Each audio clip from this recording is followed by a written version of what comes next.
नमस्कार। Economics Awadh classes YouTube channel पे आपका स्वागत है। डेली एमसीक्यू क्लास के अंतर्गत अर्थशास्त्र विषय से संबंधित आज की क्लास में हम लोग लगभग 25 बहुविकल्पीय प्रश्नों को सॉल्व करेंगे। यह प्रश्न TGT, PGT, NET, JRF, KVS, NVS, GIC, LT, RPSC first grade, second grade तथा BPSC, TGT, PGT mains exam के लिए महत्वपूर्ण है। तो आज की क्लास स्टार्ट करते हैं और देखते हैं आज की क्लास में कौन कौन से प्रश्न हैं। 1 नंबर प्रश्न है, निम्न में से किस अर्थशास्त्री ने लाभ का नवप्रवर्तन सिद्धांत प्रतिपादित किया? ए मार्शल, कार्ल मार्क्स, नाइट, कोई नहीं। तो लाभ के नवप्रवर्तन सिद्धांत का प्रतिपादन जो है वह शुम्पीटर द्वारा किया गया था। शुम्पीटर ऑप्शन में है ही नहीं, तो इस कोई नहीं हो जाएगा, डी सही हो जाएगा। लाभ क्या है?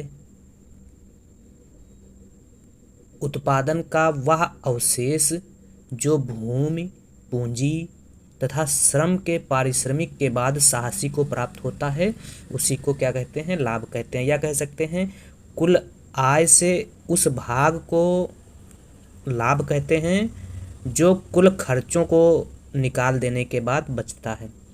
मतलब जो टोटल आय प्राप्त होती है, टोटल आय से कुल खर्चों को निकाल देने के बाद जो राजस्व या धन बचता है उसी को लाभ कहा जाता है। शुद्ध लाभ बराबर होता है कुल आय माइनस व्यापारिक व्यय। लाभ का प्रायोगिक सिद्धांत जेवी क्लार्क द्वारा दिया गया था। लाभ का अनिश्चितता वहन सिद्धांत नाइट द्वारा दिया गया तथा लाभ का मांग एवं पूर्ति का सिद्धांत जो है जेके मेहता द्वारा दिया गया था, जो आधुनिक सिद्धांत कहलाता है। अगला क्वेश्चन है 2 नंबर, किस अर्थशास्त्री ने मुनाफों को गतिशील अवशेष के रूप में देखा? स्टिग्लर, जेबी क्लार्क, नाइट, शुम्पीटर। तो जेबी क्लार्क ने मुनाफों को या लाभ को, मुनाफा एक प्रकार से लाभ है, लाभ को प्रायोगिक रूप में या कह सकते हैं गतिशील अवशेष के रूप में देखा था। जेबी क्लार्क, बी ऑप्शन सही है। इसके अलावा नाइट ने लाभ का अनिश्चितता वहन सिद्धांत दिया था। अगला क्वेश्चन है तो बी सही हो जाएगा 2 का। अगला 3 नंबर क्वेश्चन, पूंजीगत लाभ का अर्थ है विदेशी पूंजी की राशि में वृद्धि, आस्ति प्रतिभूति के मूल्य में वृद्धि, आस्ति प्रतिभूति की आय में वृद्धि, पूंजी स्टॉक में वृद्धि। तो पूंजी लाभ का अर्थ है प्रतिभूति के मूल्य में वृद्धि। प्रतिभूति के मूल्य में वृद्धि, बी ऑप्शन सही है। अगला 4 नंबर क्वेश्चन, रिकार्डो के तुलनात्मक लाभ के सिद्धांत का अवसर लागत रूपांतरण किसने किया? कीन्स, क्लार्क, हैबरलर, रिकार्डो। तो रिकार्डो के तुलनात्मक लाभ के सिद्धांत का अवसर लागत रूप में रूपांतरण जो है वह किया गया था हैबरलर द्वारा, सी सही है। इसके अलावा अर्थशास्त्र के जो अंतर्राष्ट्रीय व्यापार के सिद्धांत हैं, कुछ सिद्धांत हैं जो एग्जाम में पूछे जाते हैं। निरपेक्ष लाभ का सिद्धांत एडम स्मिथ द्वारा दिया गया था, लगभग एग्जाम में देखने को मिल जाता है। तुलनात्मक लाभ का सिद्धांत रिकार्डो द्वारा दिया गया था। पारस्परिक मांग का सिद्धांत जे.एस. मिल द्वारा दिया गया था। अवसर लागत का सिद्धांत हैबरलर ने दिया था और हेक्सचर ओहलिन द्वारा आधुनिक व्यापार का सिद्धांत दिया गया था। अगला 5 नंबर क्वेश्चन, किस अर्थशास्त्री ने लाभ का मजदूरी सिद्धांत प्रतिपादित किया? Professor Clark, professor Taussig, professor Knight, professor Hawley. तो प्रोफेसर टॉजिंग द्वारा लाभ का मजदूरी सिद्धांत दिया गया था। टॉजिंग, बी ऑप्शन में सही है, तो 5 का सही हो जाएगा बी। मजदूरी क्या है? श्रम के त्याग का प्रतिफल ही मजदूरी कहलाता है। श्रम के त्याग का प्रतिफल ही मजदूरी कहलाता है। श्रम करने के बदले जो प्रतिफल मिलता है उसी को मजदूरी कहा गया है। मजदूरी के कुछ सिद्धांत हैं। मजदूरी का प्राकृतिक, लौह अथवा जीवन निर्वाह सिद्धांत टारगार्ड द्वारा दिया गया था। इसी सिद्धांत को मजदूरी का लौह सिद्धांत भी कहा जाता है और मजदूरी का लौह सिद्धांत प्रोफेसर लास्ले द्वारा कहा गया था। इसके अलावा मजदूरी का रहन सहन का सिद्धांत टॉरेंस द्वारा दिया गया था। मजदूरी के रहन सहन सिद्धांत को ही मजदूरी का सुनहरा सिद्धांत भी कहा जाता है।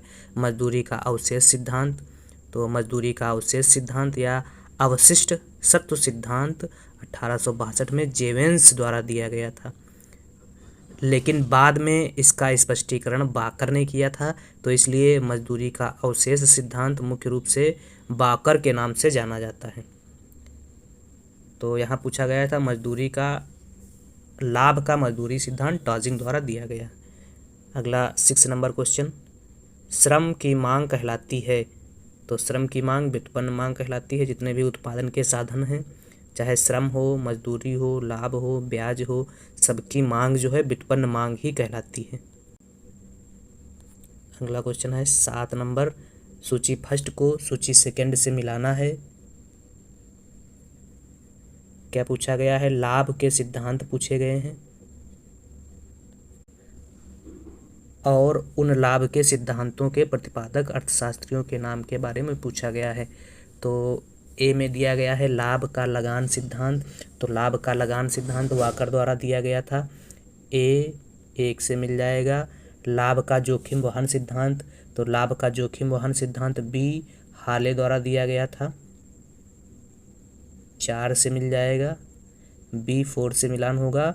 लाभ का प्रायोगिक सिद्धांत, तो लाभ का प्रायोगिक सिद्धांत सी जे.बी. क्लार्क द्वारा दिया गया था, जे.बी. क्लार्क 3 है, सी का मिल जाएगा 3 से। और लाभ का नवप्रवर्तन सिद्धांत डी, लाभ का नवप्रवर्तन सिद्धांत शुम्पीटर द्वारा दिया गया था, तो डी मिल जाएगा इससे 2 से। तो 1 4 3 2, 1 4 3 2 किस ऑप्शन में है? 1 1 ए बी सी तीनों में है, फिर 4 4 सिर्फ बी में है, तो बी सही है 7 का। अगला 8 नंबर क्वेश्चन, किसने समूह संतुलन के प्रत्यय को विकसित किया? श्राफा, हिक्स, रॉबिन्सन, चैम्बरलिन। तो समूह संतुलन के प्रत्यय की बात चैम्बरलिन द्वारा की गई थी, चैम्बरलिन, डी ऑप्शन में सही हो जाएगा। पूर्ण प्रतियोगिता एवं अपूर्ण प्रतियोगिता में अंतर दर्शाता है। तो पूर्ण प्रतियोगिता एवं अपूर्ण प्रतियोगिता के बीच अंतर AR द्वारा दिखाया जाता है। AR ए में सही है, 11 ए सही है। समूह संतुलन की अवधारणा चैम्बरलिन द्वारा दी गई थी, डी सही हो जाएगा। 8 का 9, कीमत विभेद तभी लाभदायक या संभव है जब विक्रेता अकेला होता है, 9 का ए सही है। कीमत विभेद के बारे में जान लेते हैं कुछ, क्या है? कीमत विभेद एकाधिकारी बाजार में पाई जाने वाली प्रमुख विशेषता है। जब एकाधिकारी विक्रेता अपने एक ही उत्पाद का मूल्य अलग अलग उपभोक्ताओं से अलग अलग प्राप्त करने में सक्षम हो जाता है, तो उसे ही कीमत विभेद कहा जाता है। कीमत विभेद की शर्तें क्या क्या हैं? किन किन कंडीशन में कीमत विभेद किया जा सकता है?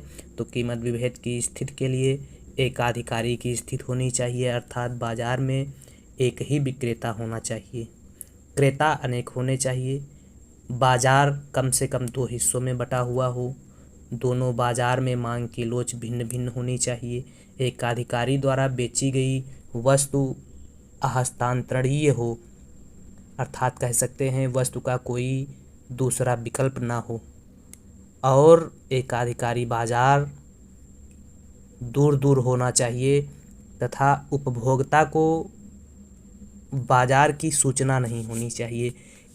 इन सब कंडीशनों में या इन शर्तों के साथ किसी बाजार में एकाधिकार सफल होगा।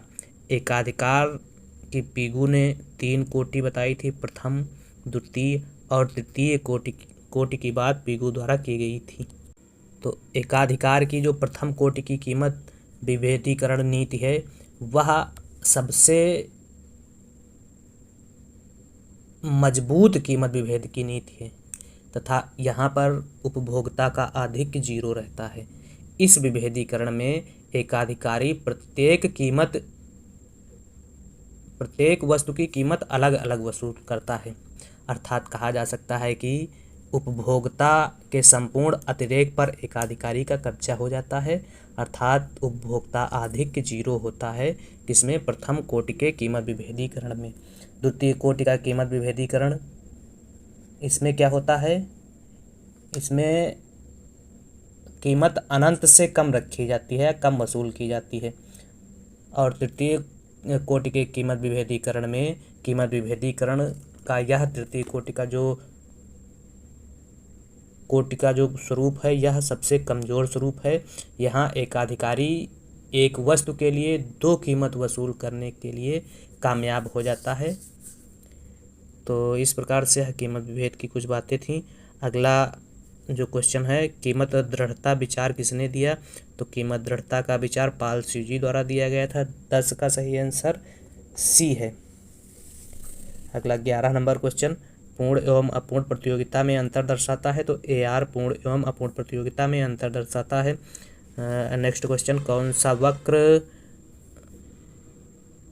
आयताकार अतिपरवलय होता है? FC, MC, AFC, TFC। तो AFC वक्र आयताकार अतिपरवलय होता है। 12 B सही है।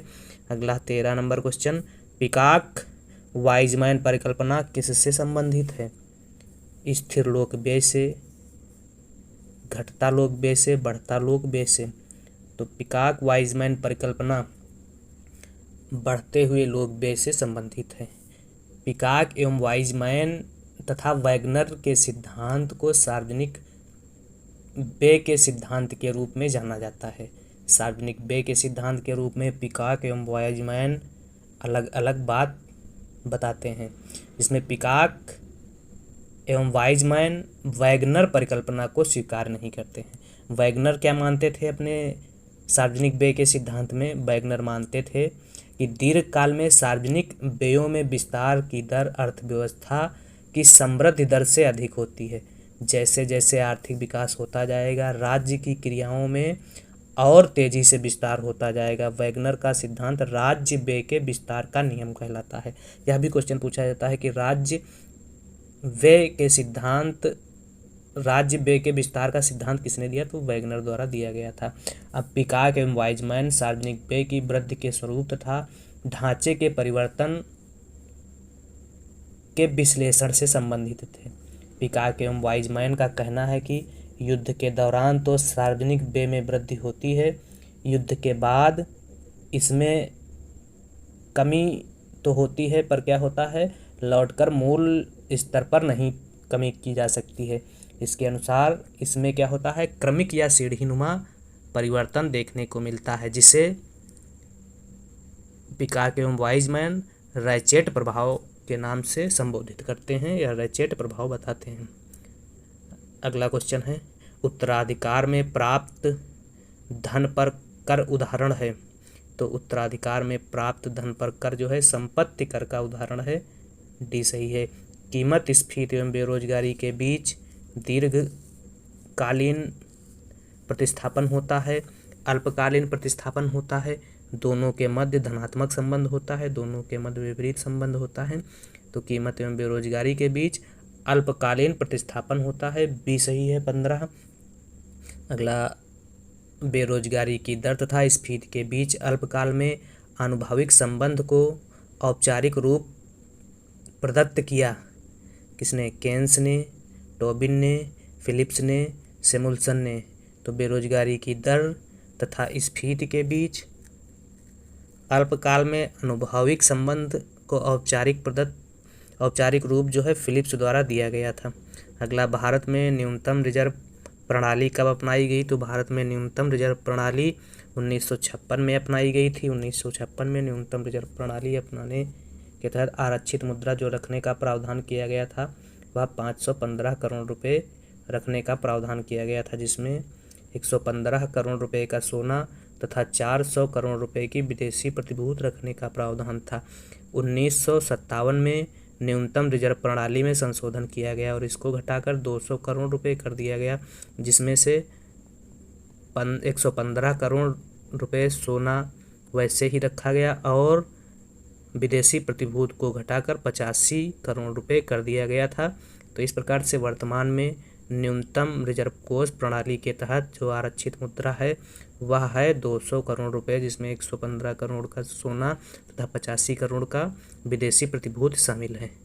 अगला क्वेश्चन है, आरबीआई किस मूल्य तक के मुद्रा नोटों का मुद्रण कर सकता है? 10,000, 2,000, 5,000, 1,000। तो आरबीआई सबसे छोटा नोट जो है 2 रुपये का मुद्रीकरण कर सकता है और सबसे बड़ा 10,000 रुपये के नोट का मुद्रीकरण या 10,000 रुपये के नोट को छाप सकता है।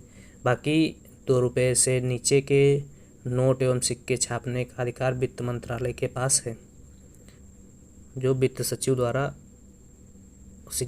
वित्त सचिव के सिग्नेचर से जारी किए जाते हैं। अर्थात 1 रुपये के नोट पर भारत के वित्त सचिव के हस्ताक्षर होते हैं। बाकी 2 रुपये से 10,000 रुपये तक के नोट पर आरबीआई गवर्नर के हस्ताक्षर होते हैं। वर्तमान में 25वें नंबर के RBI governor doctor Shaktikanta Das हैं तथा 10,000 रुपये का नोट अभी नहीं छापा जा रहा है, 1-2 बार छापा गया है। अगला 19 नंबर क्वेश्चन, पारस्परिक मांग की अवधारणा का प्रतिपादन किया गया। तो पारस्परिक मांग की अवधारणा का प्रतिपादन जे.एस. मिल द्वारा किया गया था 19 का सही आंसर बी है। अगला 20 नंबर क्वेश्चन, अंतर्राष्ट्रीय अर्थशास्त्र में दारिद्र्य जन्य विकास की अवधारणा दी केर्न क्रॉस ने, ए.के. सेन ने, कीन्स ने, कोई नहीं। तो दारिद्र्य जन्य विकास की अवधारणा जगदीश भगवती द्वारा दी गई थी, ऑप्शन में है ही नहीं, तो डी हो जाएगा, कोई नहीं। असीमित श्रम पूर्ति सिद्धांत प्रतिपादित किया गया था कीन्स द्वारा, सोलो द्वारा, रिकार्डो द्वारा, कोई नहीं।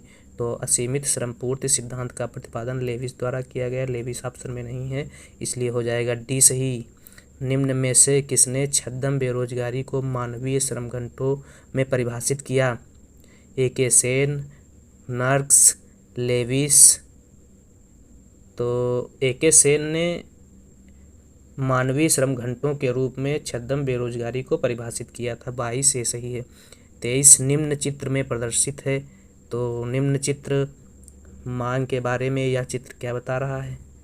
तो ईडी बराबर जब होता है अनंत तो पूर्णतः लोचदार मांग, ईडी बड़ी होती है, ज़्यादा होती है 1 से, ईडी बराबर होता है 1 के, तो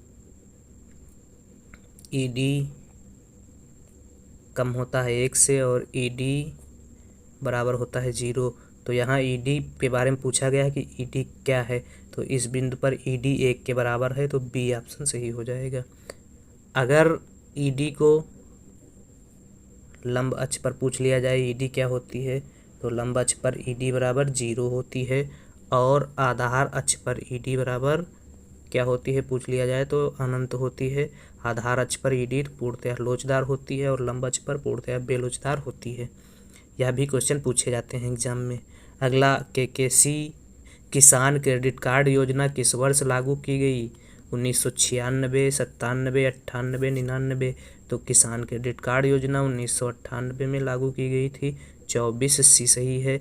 25 राष्ट्रीय कृषि विपणन संस्था स्थित है बंगलौर में, नई दिल्ली में, जयपुर में, हैदराबाद में। तो राष्ट्रीय कृषि विपणन संस्थान जयपुर में स्थित है, 25 सी सही है। 26 भारत में पहली जनगणना किस वर्ष में हुई? तो भारत में पहली जनगणना 1951-52, 1970-71, 1981-82, 1962-61-62। तो अगर जनगणना के इतिहास की बात की जाए तो 1749 में सबसे पहले विश्व में स्वीडन ने आधुनिक पद्धति से जनगणना कराई थी। अगर भारत में जनगणना की बात की जाए तो भारत में सबसे पहली जनगणना 1872 में लॉर्ड मेयो के काल में हुई थी। इसके बाद 1881 से लॉर्ड रिपन के काल से भारत में 10वीं जनगणना प्रारंभ हुई थी। 1972 में हुई जनगणना अगर शामिल कर ली जाए तो भारत में 2011 तक की जनगणना तक 15 जनगणना की जा चुकी हैं और 2022 की जो जनगणना हो रही है वह 16वीं जनगणना होगी। और अगर स्वतंत्र भारत की जनगणना की बात की जाए तो स्वतंत्र भारत की जनगणना 2011 की जनगणना वह 7वीं जनगणना होगी और 2022-23 की जनगणना 8वीं जनगणना स्वतंत्र भारत की जनगणना हो जाएगी। तो यहाँ ऑप्शन में सबसे पहले जनगणना 1872 में प्रारंभ हुई लॉर्ड मेयो के काल में, और 10 की जनगणना 1881 में लॉर्ड रिपन के काल में प्रारंभ हुई थी। तो भारत में पहली जनगणना किस वर्ष हुई? तो यहाँ ऑप्शन में ना 1872 है, ना 1881-82 है। तो स्वतंत्र भारत की पहली जनगणना की अगर बात की जाए तो वह 1951-52 में प्रारंभ की गई थी। जो 2011 की जनगणना 7वीं थी, और 22 की जनगणना जो है 8वीं जनगणना होगी। तो अगर स्वतंत्र भारत की जनगणना के हिसाब से क्वेश्चन को हल किया जाए तो इसका आंसर ए हो जाएगा। और अगर जनगणना के हिसाब से देखा जाए तो 10 की जनगणना जो है सर्वप्रथम 1881-82 में हुई थी। तो 1981-82 यहाँ ऑप्शन दिया गया है, तो इसको अगर 1881-82 मान लिया जाए तो यह भी सही हो जाएगा। तो 26 नंबर क्वेश्चन में कुछ कंफर्म नहीं है क्या पूछा गया है। तो इस प्रकार से क्वेश्चन का डिटेल हम आप लोगों को बता दिए हैं।